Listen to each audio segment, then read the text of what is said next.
Reforço Betel, a aprendizagem acontece com olhar de amor. E Lojão Pessoa, mania de vender barato, oferecem Jornal Mundial. Boa noite. Boa noite.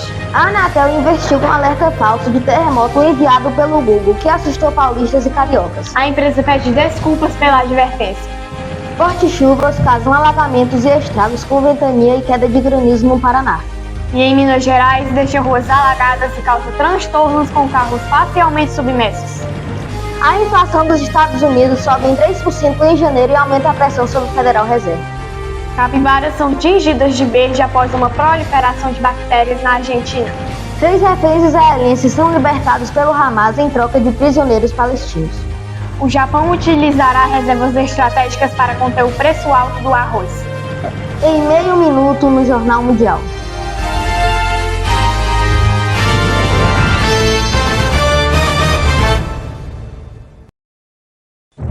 Jornal Mundial. Oferecimento: deputado estadual Sérgio Aguiar, mais Ceará, mais desenvolvimento. Lojão Pessoa, mania de vender barato. Reforço Betel, a aprendizagem acontece com olhar de amor. E prefeita Betinha Magalhães.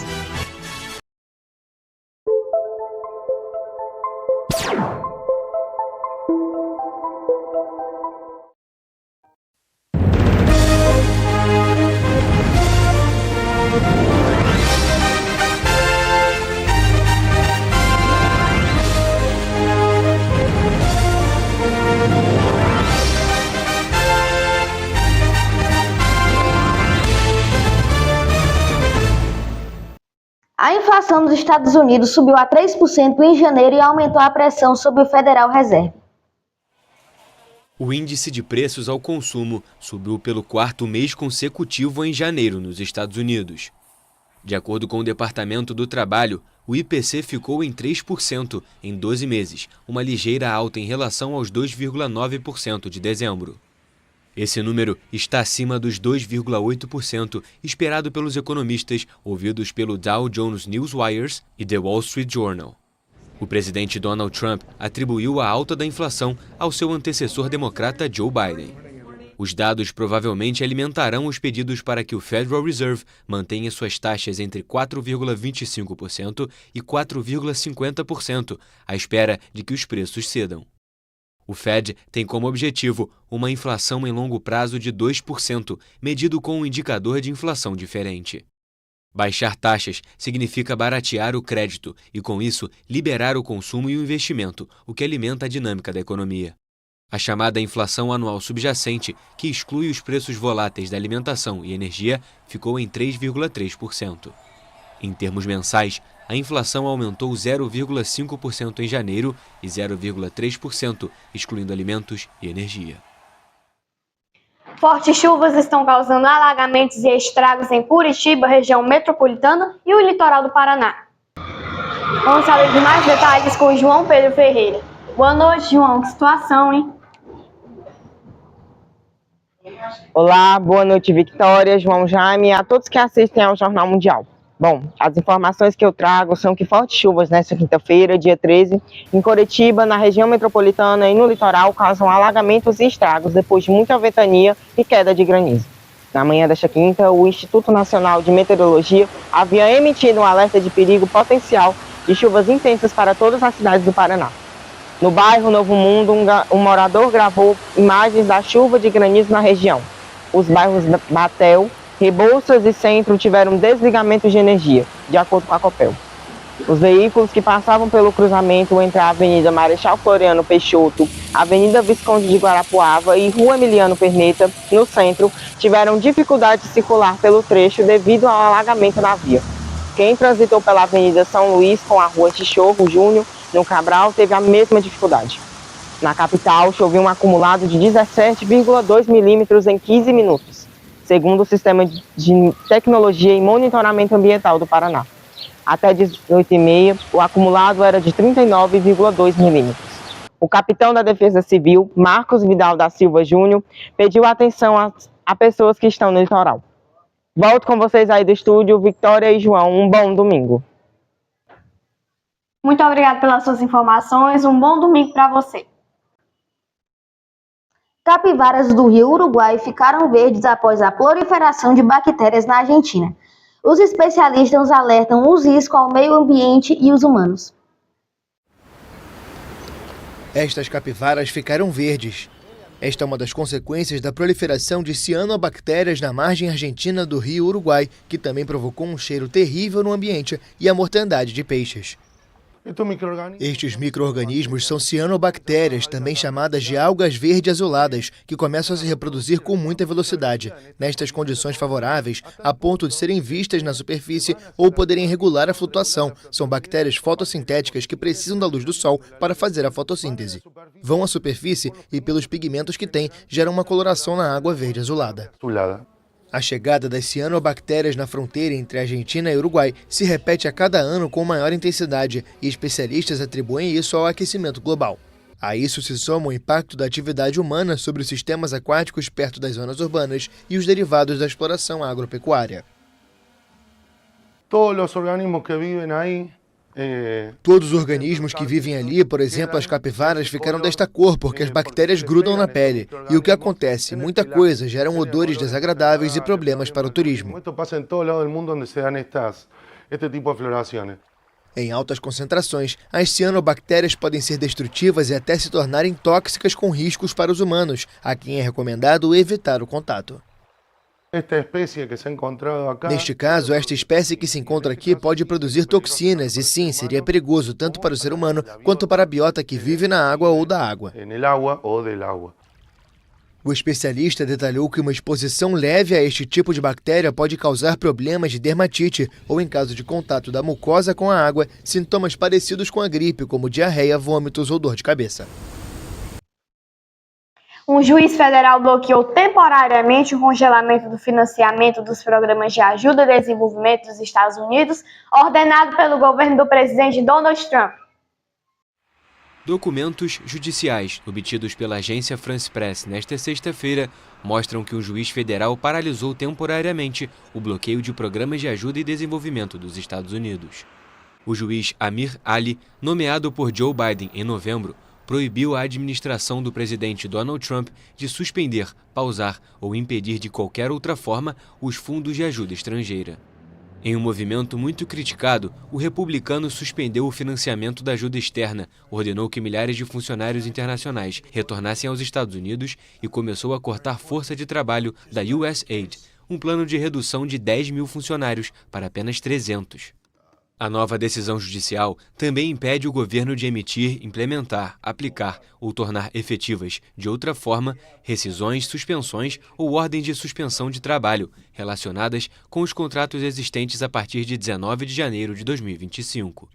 Trump, que iniciou seu segundo mandato no mês passado, lançou uma campanha liderada por seu principal doador, Elon Musk, o homem mais rico do mundo, para reduzir ou desmantelar várias instituições do governo americano. Uma das mais afetadas foi a USAID, a principal organização de distribuição de ajuda humanitária dos Estados Unidos em todo o mundo, com programas de saúde e emergência em quase 120 países. Veja daqui a pouco. A Anatel investiga um alerta falso de terremoto enviado pelo Google, que assustou paulistas e cariocas. E o Japão utilizará reservas estratégicas para conter o preço alto do arroz.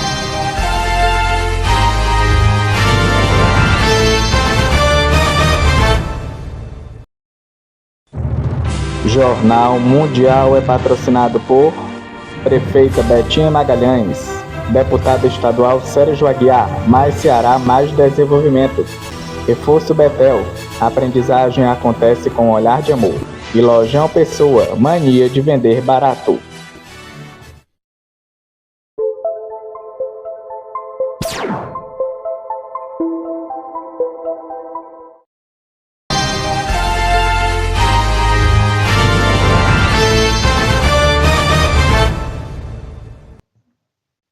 Hora de sabermos a previsão do tempo.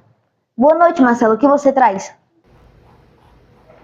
Oi, João. Boa noite para você, para a Vitória e boa noite para você. Dia de pancadas de chuva de moderada a forte intensidade em boa parte do país. Alerta de temporais no norte e nordeste. deixa previsão para 5 regiões. No sul, áreas de instabilidades ainda estimulam nuvens carregadas sobre o Rio Grande do Sul, oeste de Santa Catarina e do Paraná. Risco de temporais no oeste, sul e parte do leste gaúcho. Atenção no sul catarinense e paranaense, com possibilidade de pancadas fortes. No sudeste, a chuva ocorre em forma de pancadas moderadas a forte em São Paulo, no Triângulo e sul de Minas Gerais, e em parte do centro-sul do Rio de Janeiro. Chuva mais irregular no centro-norte e nordeste mineiro e no estado do Espírito Santo. No centro-oeste, a chuva mais forte continua concentrada em Mato Grosso, com pancadas a qualquer momento no centro-leste e norte do estado. Chuva com moderada a forte intensidade e risco para raios em partes de Mato Grosso do Sul e em Goiás. Pancadas à tarde no Distrito Federal. Na região nordeste, chove de maneira pontual e isolada no norte da Bahia e no litoral. Tempo firme no interior de Pernambuco e na região do Recife. Alerta para temporais entre o litoral do Ceará e do Maranhão. E na região norte, a chuva continua forte na região, com alerta entre o Amazonas, Roraima, Amapá, Pará e Tocantins. Risco alto de temporais e chuva volumosa em Manaus, Belém e Macapá. Um bom domingo a todos. João Vitória. Obrigado, Marcelo. Um ótimo domingo para você. Uma forte chuva deixou as ruas alagadas e causou transtornos na tarde desta sexta-feira em São Lourenço, no estado de Minas Gerais. Em alguns pontos da cidade, árvores caíram e carros chegaram a ficar parcialmente submersos pela água. Segundo a Defesa Civil, a chuva começou por volta das 17h30 da tarde e só foi parar 2 horas depois. A estimativa é que choveu cerca de 60 milímetros nesse período. Ninguém ficou ferido e não houve desalojados ou desabrigados. O Hamas libertou hoje 3 reféns israelenses em troca de prisioneiros palestinos. Essa foi a 6ª permuta entre eles. O movimento islamista palestino Hamas entregou neste sábado 3 reféns israelenses como parte da 6ª troca com Israel sob o cessar-fogo vigente na faixa de Gaza, que esteve prestes a ser rompido esta semana. Seguindo o programa previsto, o Hamas entregou em Khan Yunis, no sul de Gaza, o israelense argentino Yair Hor, de 46 anos, Shasha Trupanov, um russo-israelense de 29 anos, e o americano-israelense Sagi Dekel Shen, de 36. Como ocorreu em ocasiões anteriores, os milicianos do Hamas, encapuzados e armados, colocaram os reféns em uma espécie de palco. Cercados por uma paisagem em ruínas, consequência da campanha militar israelense, eles foram obrigados a tomar a palavra rapidamente e falaram em hebraico com microfones nas mãos, antes de serem entregues à Cruz Vermelha. Minutos depois, o exército israelense confirmou ter recebido os 3, após 498 dias de cativeiro.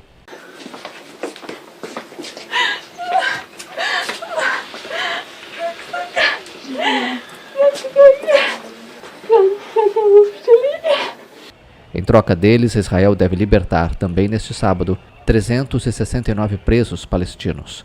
Vários ônibus com detentos palestinos saíram de 2 prisões israelenses. Hor, Trupanov e Dekel Shen foram sequestrados no kibbutz Nir Oz durante o ataque surpresa do Hamas em 7 de outubro de 2023, que desencadeou a guerra. A ação deixou 1.211 mortos, segundo um balanço da agência France Presse com dados israelenses. Os comandos islamistas também sequestraram 251 pessoas, das quais 70 seguem em Gaza, embora, segundo o exército israelense, 35 estariam mortas. A ofensiva israelense em represália em Gaza devastou o território e deixou pelo menos 48.222 mortos, segundo dados do Ministério da Saúde do governo do Hamas, que a ONU considera confiáveis. O vice-presidente dos Estados Unidos, J.D. Vance, se reuniu ontem com o presidente da Ucrânia, Volodymyr Zelensky, na Conferência de Segurança de Munique. O vice-presidente dos Estados Unidos, J.D. Vance, e o presidente da Ucrânia, Volodymyr Zelensky, se reuniram na Conferência de Segurança de Munique para discutir os próximos passos no caminho das negociações promovidas por Donald Trump para acabar com a guerra iniciada pela Rússia, de acordo com relatos dos repórteres que acompanhavam Vance. A reunião teve um início tardio, pois os Estados Unidos pediram à Ucrânia mais tempo para estudar a resposta de Kiev ao acordo proposto por Washington na quarta-feira, segundo o qual empresas americanas se beneficiariam dos recursos naturais da Ucrânia em troca do apoio contínuo da Casa Branca ao país invadido pela Rússia. Vance estava acompanhado do secretário de Estado dos Estados Unidos, Marco Rubio, e do enviado presidencial especial para a guerra na Ucrânia, Keith Kellogg. O vice-presidente dos Estados Unidos acrescentou que teve boas conversas com seus interlocutores ucranianos sobre a questão e que mais conversas serão realizadas nos próximos dias, semanas e meses. Questionado sobre a suposta relutância ucraniana em sentar-se à mesa de negociações com o presidente russo Vladimir Putin, Vance respondeu que é importante se reunir e começar a ter as conversas que serão necessárias para concluir o assunto. O governo do Japão vai desbloquear suas reservas estratégicas de arroz para conter o aumento persistente dos preços do alimento fundamental para a culinária do país. Como os Estados Unidos no caso do petróleo, o Japão possui há quase 30 anos reservas de arroz para situações de emergência, que incluem colheitas abaixo do esperado, desastres meteorológicos ou terremotos. Agora, Tóquio vai desbloquear suas reservas estratégicas para conter o aumento persistente dos preços do grão, fundamental para a culinária do país.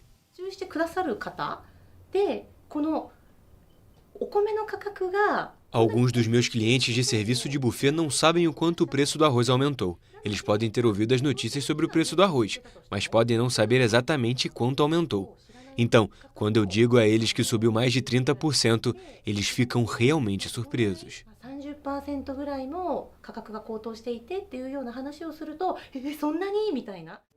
Esta é a primeira vez que o governo recorre às reservas devido às pressões no preço deste cereal indispensável nas residências do arquipélago.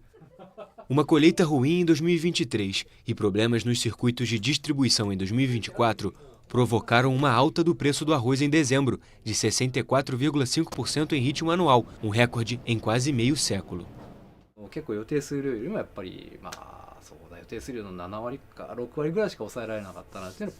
Agora, consigo garantir apenas 60% a 70% do que costumo obter dos agricultores. Mas normalmente deveria conseguir mais de outro setor, que são os atacadistas. Mas os atacadistas também não têm muito em seus estoques. Então, eu me pergunto por quanto tempo essa situação problemática continuará.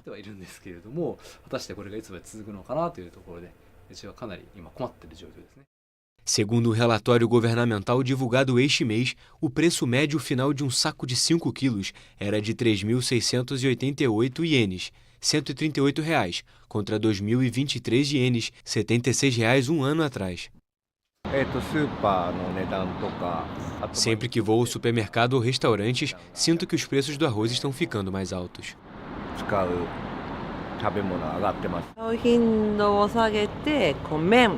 Estou comprando arroz cada vez menos e, às vezes, substituindo-o por macarrão embalado como udon ou yakisoba, porque são mais baratos. Diante do cenário, o Ministério da Agricultura anunciou nesta sexta-feira que o governo disponibilizará ao mercado quase 210 mil toneladas de arroz, ou seja, 10% do consumo nacional procedentes das reservas. O Japão aprovou uma lei em 1995 para criar um fundo estratégico de arroz, depois que uma colheita abaixo do esperado, 2 anos antes, provocou uma grave escassez e levou os cidadãos a formar fila nos supermercados. E para rever nossas reportagens, volte o vídeo aqui no YouTube. E não se esqueça de seguir nossa página lá no Instagram, TV Mundial Oficial. Boa noite para você. Se inscreva no canal e deixe seu like. Boa noite e um feliz domingo.